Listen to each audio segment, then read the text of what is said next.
धर्मसभा प्रस्तुत धर्मसभेचं नियोजन आणि या नियोजनाच्या माध्यमातून आपण सर्व विचार आजपर्यंत तुमच्यापर्यंत पोहोचलेले आहे आणि हा अध्यक्षीय उत्तरंग संचालकाच्या माध्यमातून त्याचं नियोजन असते, परंतु थोडंसं नियोजन आता जेवण्याचं होऊन गेलं आणि त्यामुळे थोडंसं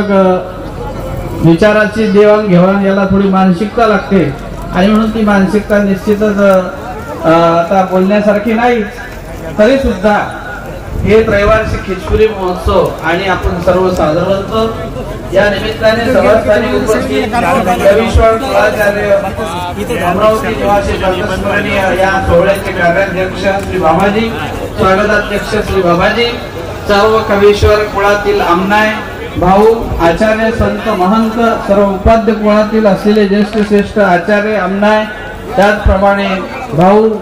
त्याचप्रमाणे परभाऊ, घरभाऊ सर्व असलेले आदरणीय संत, महंत, परिमंडल्य कुलाचार्य, परमपूजनीय प्रातस्मरणीय श्री बाबाजी, सर्व परिमंडल्य कुलातील परिवार, आचार्य, संत, महंत,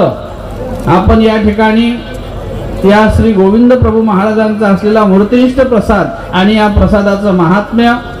या महात्म्या आमच्या पूर्व परंपरेने हा मूर्तिनिष्ठ प्रसाद जो जपलेला आहे, ज्याला निमित्त साधवच आहेत आणि साधेने जपलेला हा मूर्तिनिष्ठ प्रसाद आज आपल्याला नमस्कारण्यासाठी दाढेसारखा विशेष हा नमस्कारण्याला प्राप्त झालेला आहे।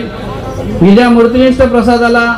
ज्या वस्तुनिष्ठ प्रसाद आहेत, कापूस, कोसला, रोम, चर्म, धातू, दांत, काष्ट, पाषाण, यापेक्षा मूर्तिनिष्ठ जे 4 प्रसाद, ज्यामध्ये दाढ, नाक, केश, कळाप आणि अनुलेपन अशा प्रकारे प्रसन्नतेचं असलेलं हे मूर्तिनिष्ठाचं पदार्थाचं जे कार्य आहे,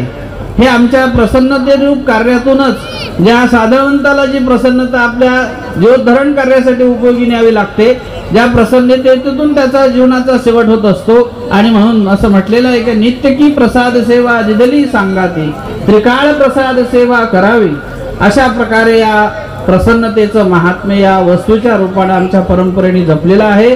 त्याच्या स्मरणाने, त्याच्या चिंतनाने, त्याच्या नमस्कारणाने निश्चितच साधकाला ती योग्यता मिळत असते आणि अशा या खामनीकर पिढीचं हे वंदन म्हणजे दाढीचा विशेष, ज्या साधावसेला उपाध्य कुळाच्या असलेल्या उपाध्य कमळवसा, ज्यांनी रामसगाव या ठिकाणी उपाध्य बासांची अगदी मनोभावे सेवा केली आणि त्याच ठिकाणी त्या सेवेच्या माध्यमातून साधवसाची सेवा रामसगावला घडली आणि त्या रामसगावलाच हा पदार्थ म्हणजे मूर्तिनिष्ठ प्रसाद त्यांना हा प्राप्त झाला आणि कमळवसांनी सुद्धा मोठा